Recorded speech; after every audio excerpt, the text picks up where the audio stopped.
Welcome, everybody, to Cinema A to B. Today's episode, we're going to be talking about the 1999 film, The Matrix, which kind of started off this whole plethora of other movies that came out, changed the way some things were filmed and how things were thought about. But Ben, tell us about your experience with The Matrix. This is a defining film for me in a movie theater. And 1999 was a special year. It brings to mind this and then Fight Club. And those are two super impressionable viewing experiences for me.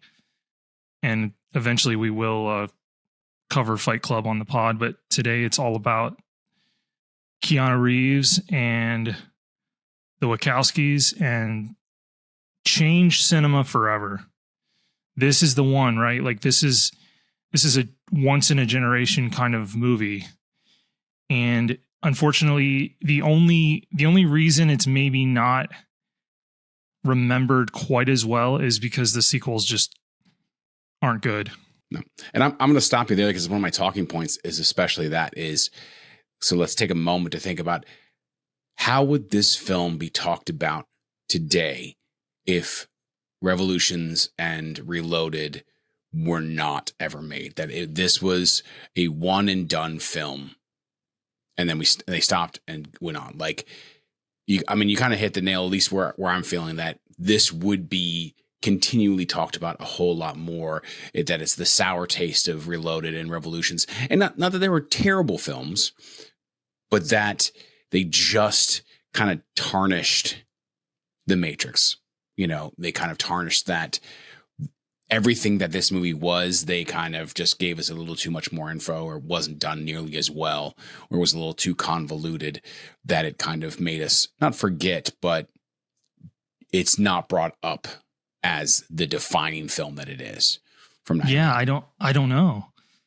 Because it was so well received. This isn't one of those cult classics that took decades to be appreciated. I mean, this thing, when it came out, was one of the highest rated or highest grossing R-rated films ever.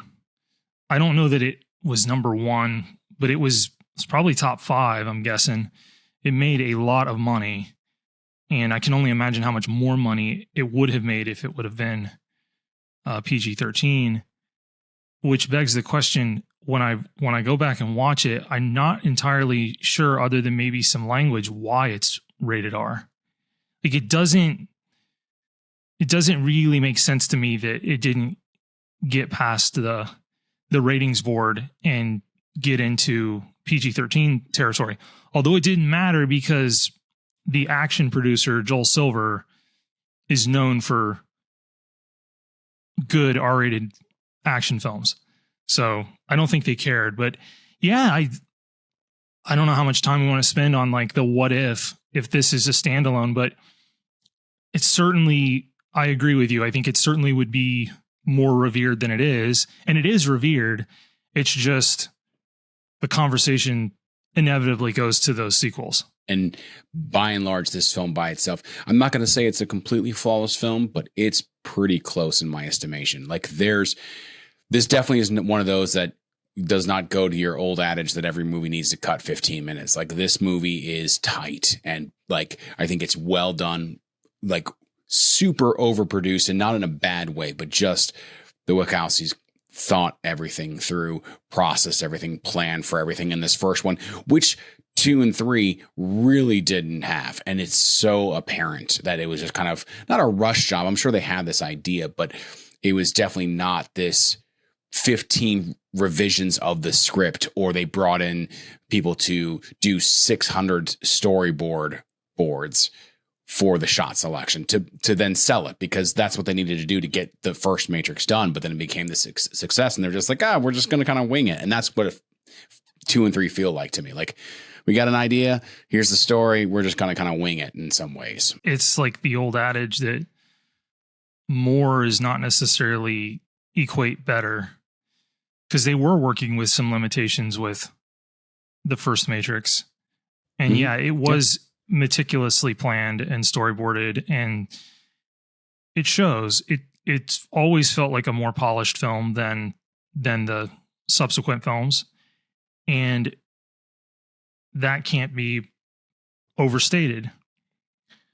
Yeah, this just is a landmark picture of the end of the 20th century and ushers in, kind of dictates a lot of what we've gotten from Hollywood over the last 20 years.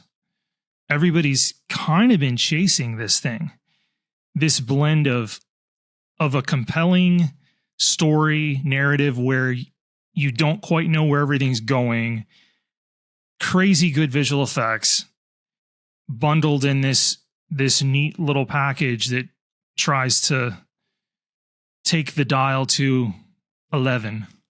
And and everybody's been chasing that. And some films have, I think, gotten there.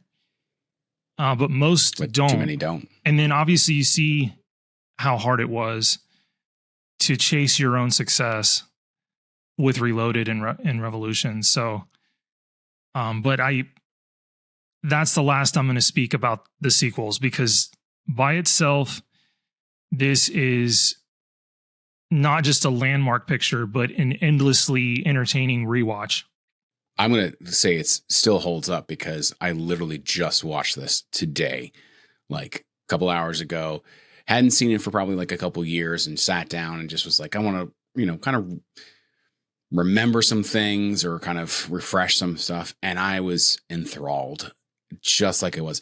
I'm going to tell you right now, seeing this in the theater is my number one best movie going experience ever. Really? It was nice choice. I remember distinctly kind of what I was doing. Like it was funny. I went with a friend of mine and she took me, she had seen it already. And she was like, you're going to love this. And also this is like 99. So the internet was a thing, but it wasn't as prevalent. So you didn't get spoilers or you didn't get, so I knew next to nothing of this film going into it. I just had heard about it and I wanted to see it. And she was like, you really need to see it. So we went, and no joke, she jokes that the entire time that I was watching it, I was like this. I've seen you do that. Opening sequence, the opening sequence. Yeah. When I kind of get enthralled into a movie, it's just like, I just kind of focus. And she was like, for however long, hour and a half, 2 hours, whatever this movie is, she's like, I did not move. I just did this the entire time until the credits rolled and I turned and was like, that was amazing.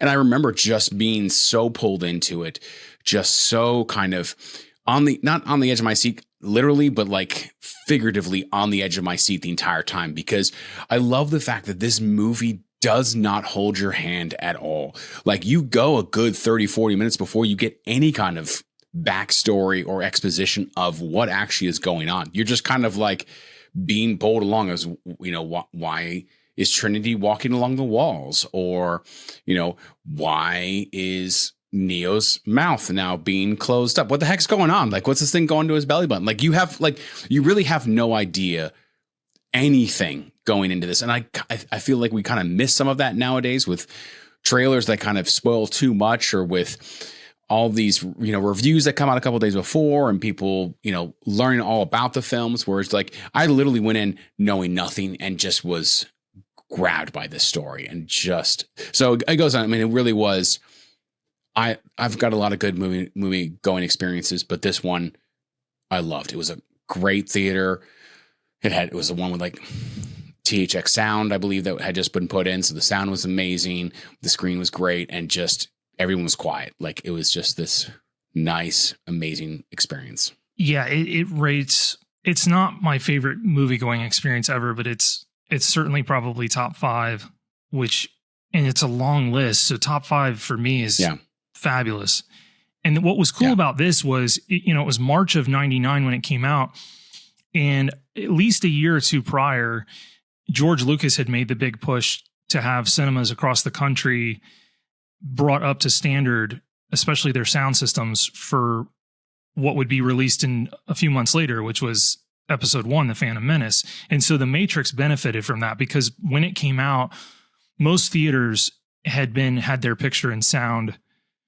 Well, the picture wasn't a problem because it was still 35 millimeter film being projected, but the 5.1 had been upgraded across the board. And so, and the sound design's just as important in this film as the visuals.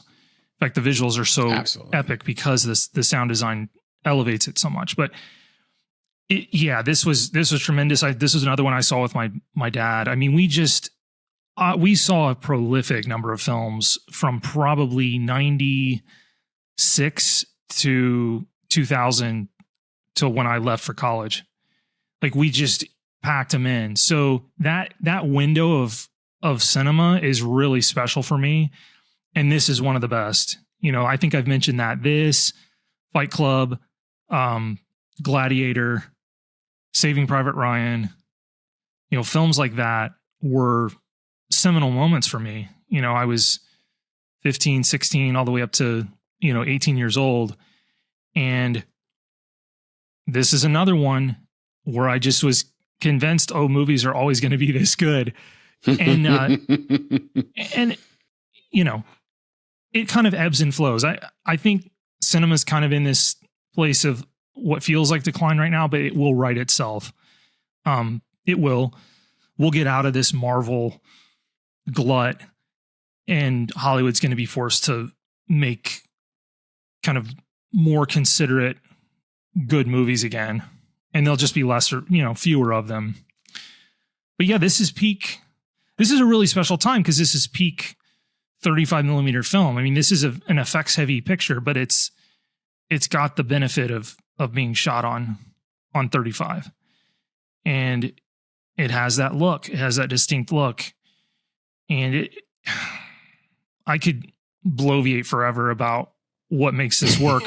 I will say, I think this is one of the best examples of style and substance meeting, and they both meet at the highest level. The sequels feel more like style over substance, but the original, this, both are working together, and the story's really good. The story's just taken for granted. And this thing works as a standalone. It doesn't need the other two movies. If you opt to not watch those two or the latest kind of retro fix, Resurrection. Yeah. Thank you. I couldn't. It was very highly forgettable. Yeah, I saw that on an airplane. You didn't miss it. I mean, I saw it. It was at fine. home. It helped the flight go by, but this one is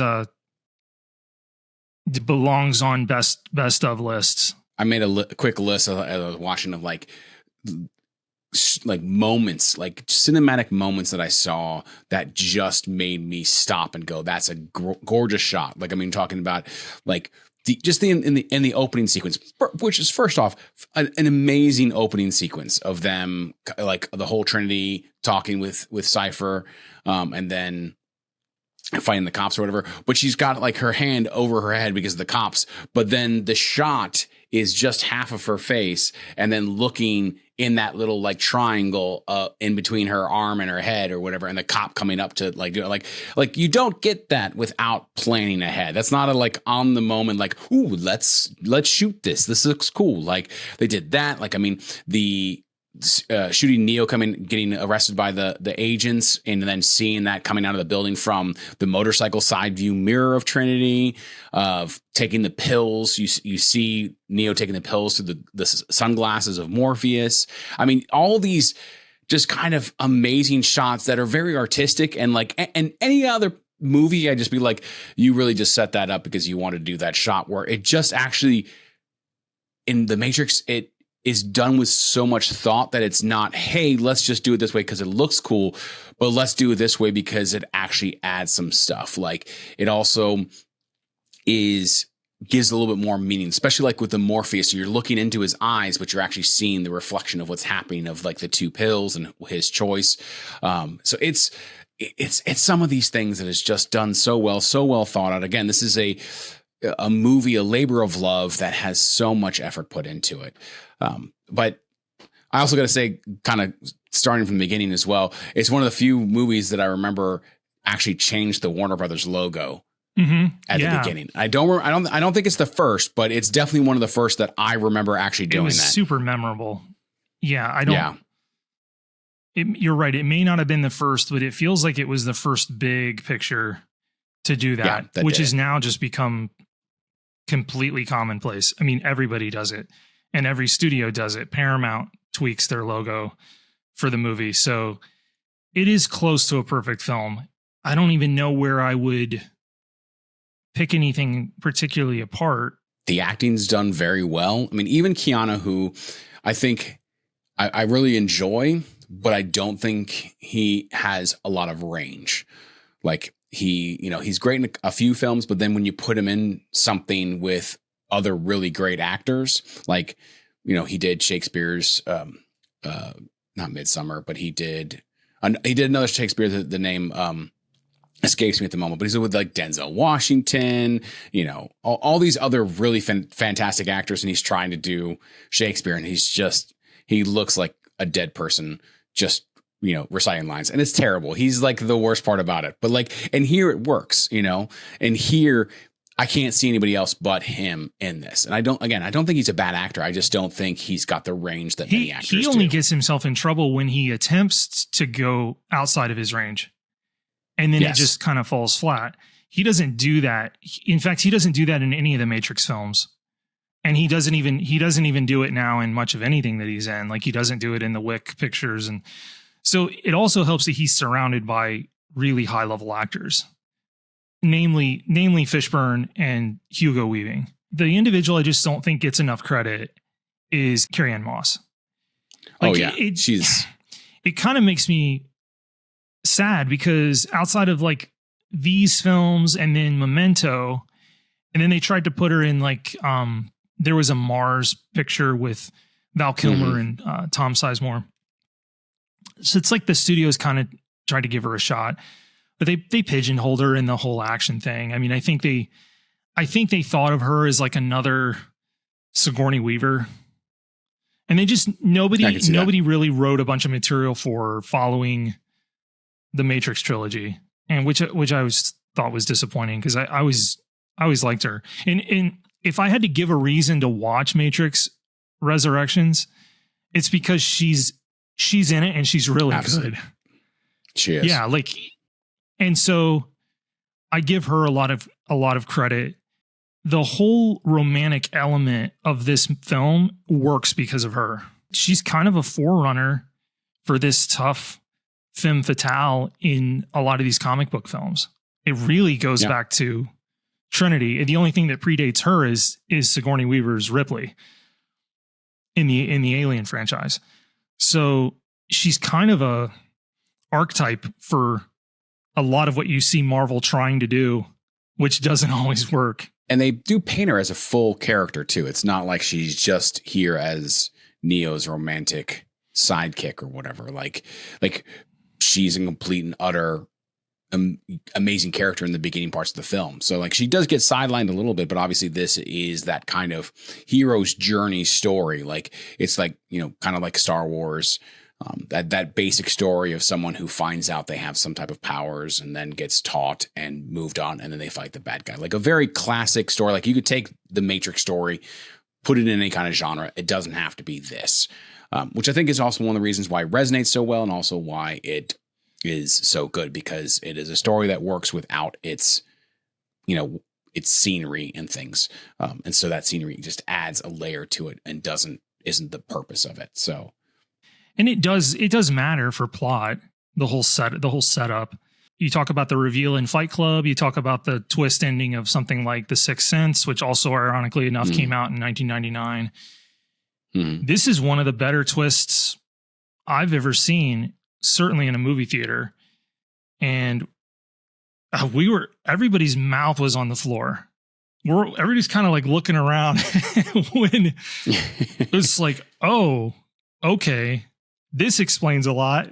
I mean, obviously in 99, nowadays this would almost be kind of like a trope, like their storyline of this being a dream world or something along those lines. We're like, oh, okay, we've seen this before, but this is really the first time we've had something like this, or at least in, our generation, a movie of being able to pull this kind of. And so it wasn't a trope. It wasn't like expected. This was completely a blindside. Like, wait a second. It's a simulation. They are in a like what? And like, again, completely enthralled the entire time. I'm in it. And again, that's like 30, 40 minutes in that we finally figured that out. And all this crazy stuff has happened beforehand. And how easy would it have been for like a lesser script to have just like run out of steam after the reveal that it's a simulation, and where the back half of the film just isn't interesting. Yeah. And it builds and builds and builds. It goes back to your roller coaster analogy of them building the tension and then releasing it. And then it's almost like it's like a roller coaster that goes up and down and then keeps getting higher. And so the fall gets bigger and bigger until the crescendo finale. Yeah. Oh. Yeah. It's a special piece of film and has aged beautifully. The effects work is near flawless. I love these films that were forced to, do things in camera. There's plenty of green screen. There's some digital effects, but the amalgamation of all that the movie ends up having its own visual effects aesthetic that nothing else looks like this, right? I could say the same thing of Peter Jackson's original Lord of the Rings trilogy. The effects in the film have its own aesthetic. The visual effects have just a distinct way they look. And this movie does that really well. And I think a lot of it is because so much relies still on practical effects. Like, yes, you did have computer graphics and CGI that you could add things, but what they wanted to do, like some of those, dodging bullets, like especially when he's leaning back, that's all wires. Like, or when, Trinity's running along the walls or doing jumps, like that's all wire work because they couldn't easily CGI him. And obviously the bullet trails, those kind of things, that's CGI, but it's the small amounts where now you have whole scenes that all they are CGI and maybe one real life stuff. The heaviest CGI are the squiddy looking things that attack the Nebuchadnezzar. Oh, yeah. That's probably the most CGI that you get in the whole movie. But those, for whatever reason, those hold up pretty well. I think they did some high contrast lighting that just, it still feels good. It's held up. But yeah, most of the rest of the effects are effects like where you're distorting the real world. And so everything has a photoreal element to it. You can tell they were shooting like real background plates for things. Still the most mind-blowing shot in the entire film. I haven't gone back to watch how they exactly did it, but it's that shot of the helicopter running into the side of the building with the shockwave and the glass distorting, and then Trinity's flying forward. It's mind-blowing. Yeah. It's in 2023, no movie has a shot like that. I'll tell you, it's on my list of amazing shots. I stopped myself and was like, nope, I'm going to write this down and put it like, this is my list of amazing shots of that helicopter shot of hitting the wall, the little ripple glass. And then it's as impressive today as it was 24 years ago. Going on 20 next year, it'll be 25th anniversary. You have these, they also right before that when, Neo shooting the 50 cal from the helicopter, like it's a undershot of the helicopter. You just see the shells raining down. I mean, when he is asked to go to the, underneath the bridge and you just have that sheets of water coming off of the bridge and he gets that's an iconic shot that you just, it's just brilliant. I don't know. I don't even know how to explain. How do you come up with that? This segues nicely into kind of a deeper discussion on some cinematography aesthetics. I am a fan when it works for the narrative of slow-mo. Mm-hmm. There are a lot of directors that aren't. There are certain directors. If I recall, George Lucas was never a fan of slow motion. There's no slow-mo shots, to my knowledge. There's no slow-mo shots in the Star Wars trilogy. He doesn't like it. At least not the ones he did. And I can't, there's other directors that I can't name off the top of my head that just don't like it. Where it works, I'm a fan. And The Matrix has got some beautiful slow-mo, and it relies heavily on slow-mo. The effects feel more impressive when they ramped up the camera to shoot more frames. They use it well. It's not a crutch, and then bullet time is just Bullet Time took slow motion and bent it on its head, just turned it on its head, said, "Oh, really? You enjoy a nice slow-mo action sequence? Well, look at this." I mean, there's a reason. So this one actually did win 4 Academy Awards, 4 Oscars. In the technical. And it was only nominated for, it was only nominated for 4. So it swept the categories it was in, but it was best film editing, best sound, best effects, sound effects editing, and then best visual effects. So it was all, technical stuff except for the I guess the editing would be the big one. That's not a best sound, but I mean, it deserves it. Like, unfortunately, it wasn't nominated for best picture, but I don't know if it still would have won that year. I got to remember what actually won that year, but I know it would have definitely 99 been tough. 99, yeah, because I don't know. Obviously, Saving Private Ryan won in 98, according to Cinema A to B. Well, that was the 99 Oscars. So this was the 2000 Oscars. Yeah. I don't know. Oh, yeah, that's right. Yeah. But I think it was American Beauty, but that's neither here. It was. Yeah. Pretty sure. Well, we won't talk about that. There's a lot that's wrong with that movie. So, okay, moving on to back to The Matrix and not American Beauty. 100%, I want to be able to learn by just loading a program into my head. I think that's Elon Musk's whole intent with the implant chip that keeps cooking chimpanzees' brains. Is that? Yeah, I think that's. I don't know if it'll be in our lifetime, but that's probably going to happen. Pop it in, yeah, load up, and then I can just say, I know kung fu. Teachers are going to be out of a job. Like nobody's going to teach anything. Okay. That's great. But going off of this tangent, I will say, them doing this and how they process it does give an amazing way to give some exposition in a very interesting manner. Because obviously they use after he says, I know kung fu, they go in, that's when Morpheus is like, show me. And they go into like a little test program in the sparring arena.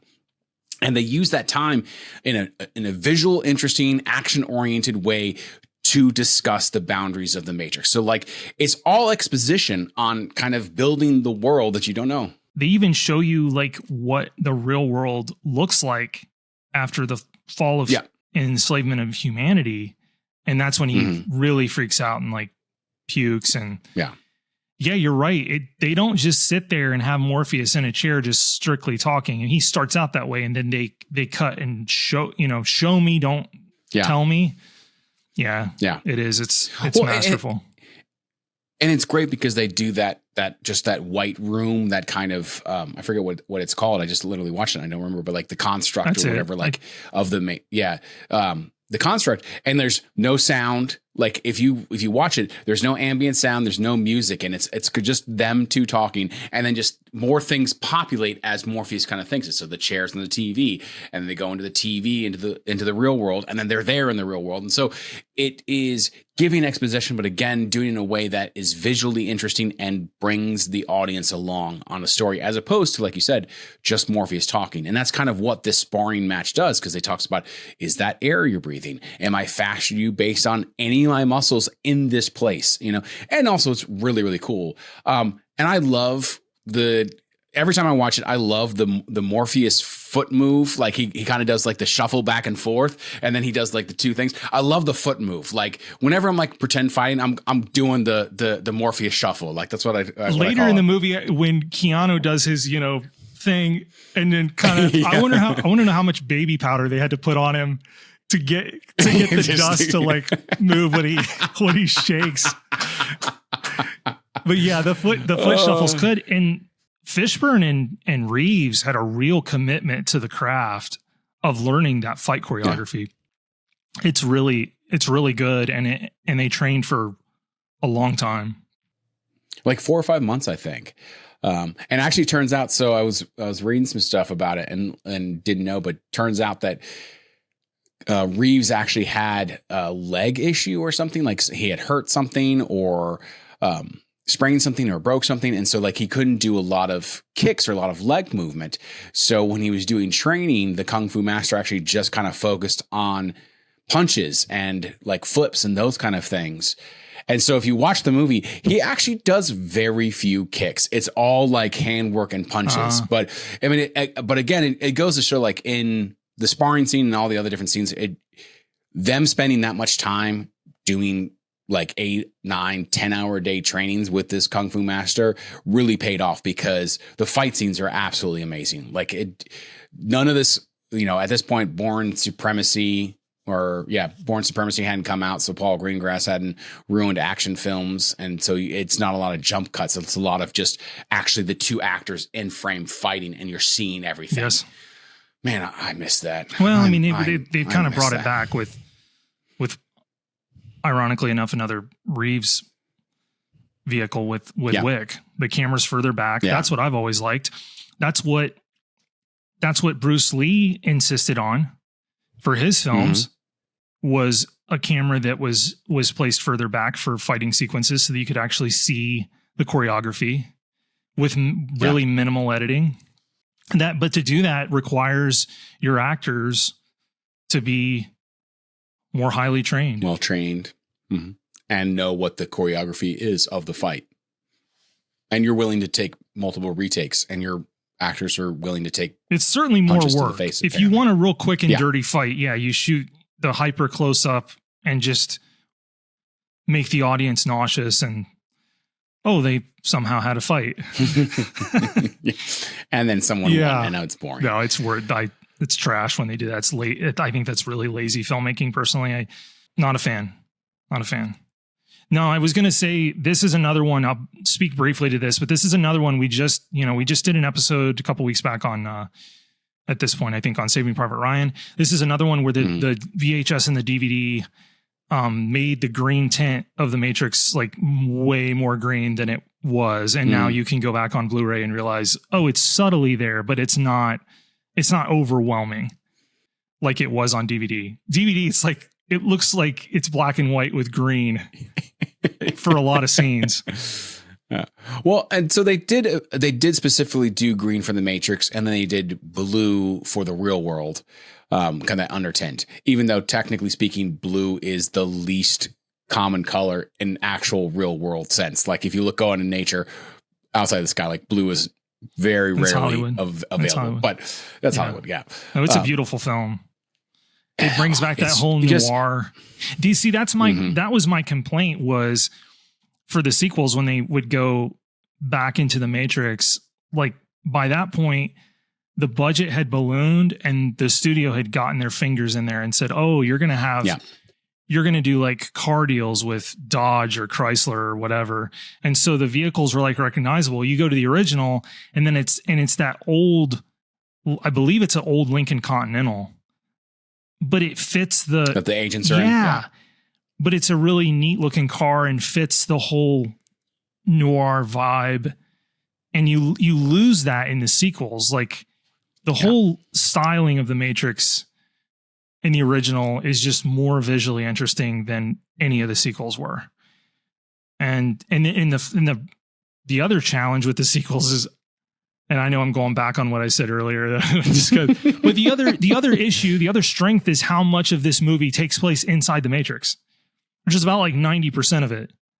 And the sequels, it was the opposite. It was like 10% was in the Matrix and the other rest is the real world. The real world sucked. Like it was dreadful, both visually and narratively. It was not interesting. Yeah. The Matrix is where it's at. Let's just go back in. Yeah. And that's what they tried to fix with this last one, because most of that movie's, or nearly all of it, is in the Matrix. Why didn't I take the blue pill? I want to be put back in. Remember nothing. Just gnawing on that steak. Maybe like an actor or president. It's like I want to be rich, powerful, like an actor. It's basically Ronald Reagan is what he wanted to be. Basically, yeah. Oh my goodness, what is Joe Pantoliano? Pantoliano. So I really like him. He's in a lot of films. Well, and him and Carrie-Anne Moss are both in Memento. Yeah. So both work with Nolan, so I'm jealous there. But so I read an article from Joe that he did, I forget which magazine. This was like 10, 15 years ago. I think I was in LA at the time, or right before I was going out to LA. And he was talking about how he makes 3 movies a year. He makes 1 movie for the money, 1 movie for the art, and then 1 movie for the location. Oh, okay. So I see where this is going. And he's like, yeah. And I was like, he does 3 movies a year, and that's what he does, and I'm like, but like, he has a great career. I mean, he's in a ton of really good films and worked with a lot of great directors, a lot of great actors, but I mean, you really don't know him. And he's just had a great time. Cypher's a really interesting character, very tragic character in a lot of ways. I mean, this is the character that's just lost faith. That's obviously a huge narrative point in this film is those that carry the flame, the torch of faith in the cause, and ultimately in Neo being who they think he can be. But then Cypher's this tragic character is just convinced, no, he's not. No. Until the very end, and by that point, it's too late. It's too late. Yeah. There's a lot of depth to this movie. Like, I mean, obviously they pulled in a lot of different religious icons and religious narratives, along with just basic story narratives. So there's a lot of depth in that regard, but some of it is even on the surface too. Like when he talks with the Oracle, and kind of, I wrote down basically, it was like that there's the juxtaposition of prophecy versus freedom, and then the freedom of learning that you are no longer bound to prophecy, of kind of the thing of like, that's what needed to motivate Neo in this regard is that put that burden of, he's the chosen one. He couldn't kind of deal with it, but the moment that he was told that he wasn't, he was able to kind of then great scene. Lift that burden up. And yeah, it's a great scene, but then he was able to make those hard choices, which then kind of proved he was like, that he was the chosen one, that he was able to do these defiant things because he no longer had the worry of being the chosen one. He had to get out of his own way. And she knew that. And she knew the only way for him to get out of his own way was for him to be convinced that he wasn't the guy. Because then he had just free reign. And I love the aspect in that scene too, when she's just like, and don't worry about the vase. And then he knocks it over, and it's just like, what's going to kind of bend your mind before is like, would you have knocked it over had I not said anything? I'm like, I don't She's know. really good. Who's that actress? I was sad that she couldn't make. What was the deal? Why did she pass away? Is that what? Yeah, she passed away. Between 1 and 2. I mean, they had a decent narrative explanation for why the Oracle didn't look the same, but yeah, she passed away in 2001. Okay. So, she was fantastic. I do believe that narratively this film owes a lot to Dune. Mm-hmm. Yes. This feels like a modern retelling of Dune. I completely and utterly agree that Paul Atreides, the messianic character, figure, and he wrestles with me actually being the guy or not as well. Yeah, there's a lot of parallels with this. I'm sure it was in some form an inspiration, along with Japanese anime and yeah. Oh yeah, there's a lot of Japanese anime influence in here.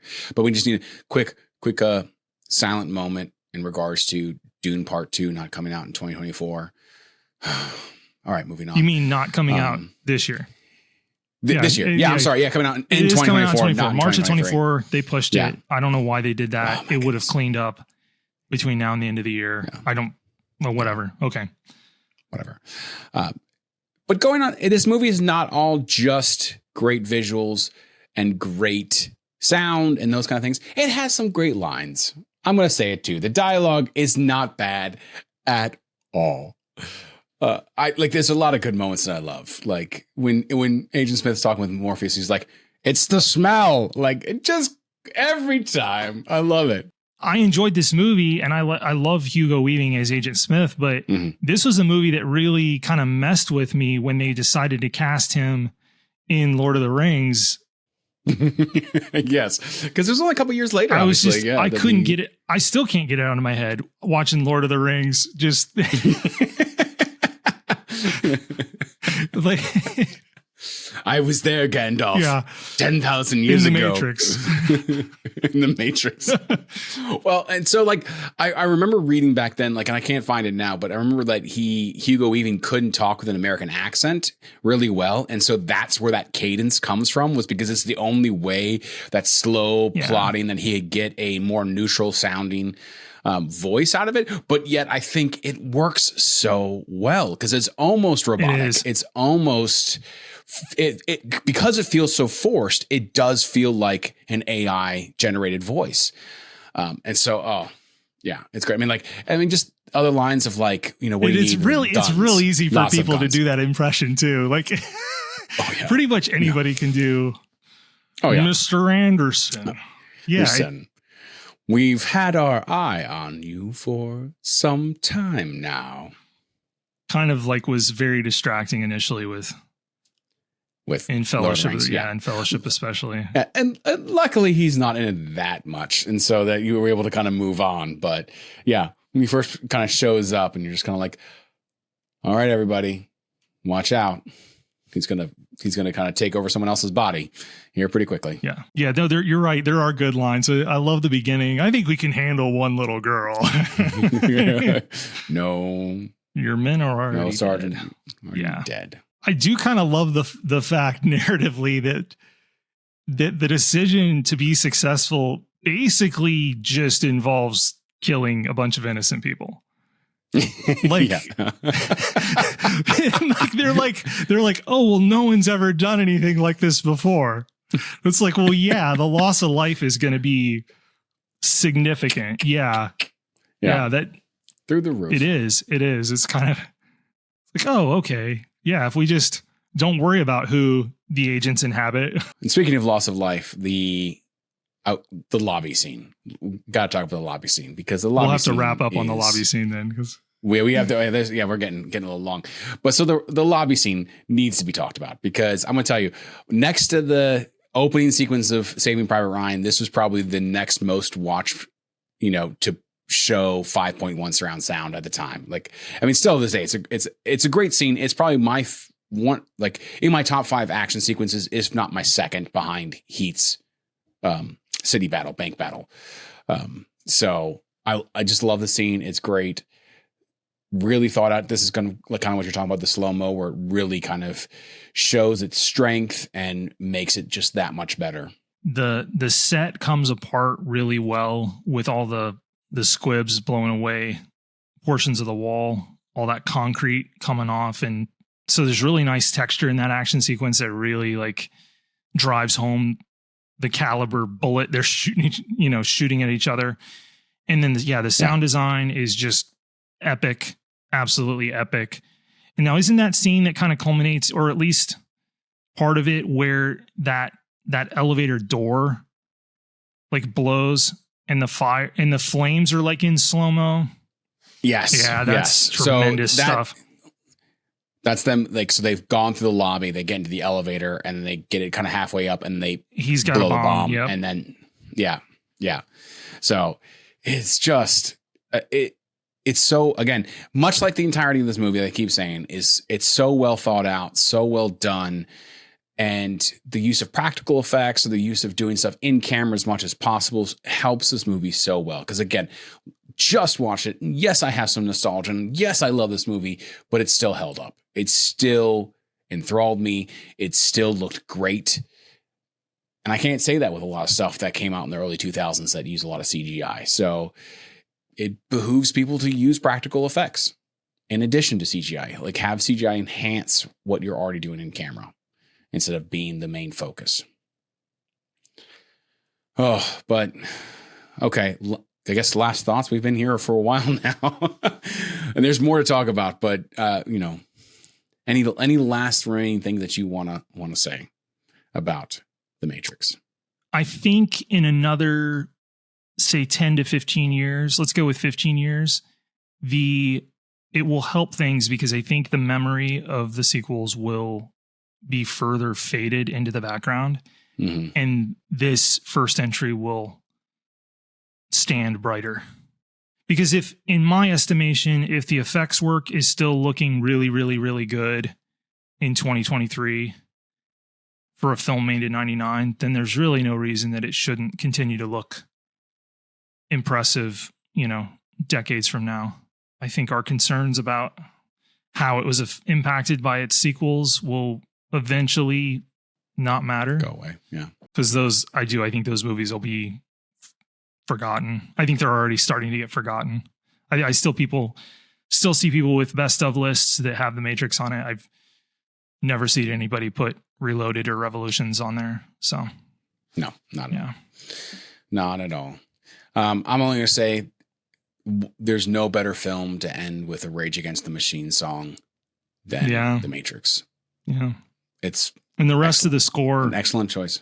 The rest of the score is really good by Don Davis, and we didn't really get into that territory, but I think it's got an underrated score, and they use those seminal moments with the music really nicely.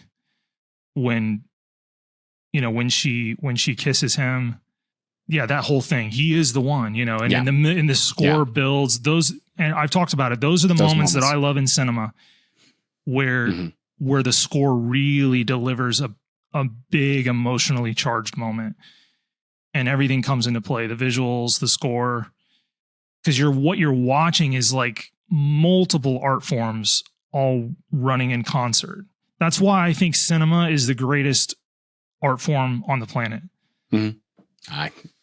I agree, because it's everything. It's music. Classical music didn't die. It just it morphed into cinema soundtracks, and the best soundtracks are still using classically derived music and instruments. I mean, we just watched Oppenheimer. It's basically got a classical score, and they're played by orchestras, and both in, for recording purposes and live. Like, I live, close to DC, and I'm going to tell you right now, like, we have many orchestras, and they're playing theirs where they'll play it with the movie playing in the background. They'll just do the score, and it's fantastic. But this is a wonderful culmination of everything that makes cinema so enthralling. And if you haven't watched this film in a while, if it's been a couple years, this is one that I would recommend somebody watch probably once a year and remind yourself how good this is, and how good movies can be, and how flawless they can be. And I would predict that next March, you will see a re-release in theaters of this for the 25th. Yeah. Okay. I not a doubt in my mind. I'll go see it again. Not a doubt in my mind. Yeah, I will too, because they've remastered it in 4K back in 2018. So it's if they could only do like an IMAX up-res or something, I would see that. Yeah. So, all right. Well, that's going to be it for us talking about 1999's film, The Matrix. We want to just say thank you for listening, and have a great day. Take care, everybody.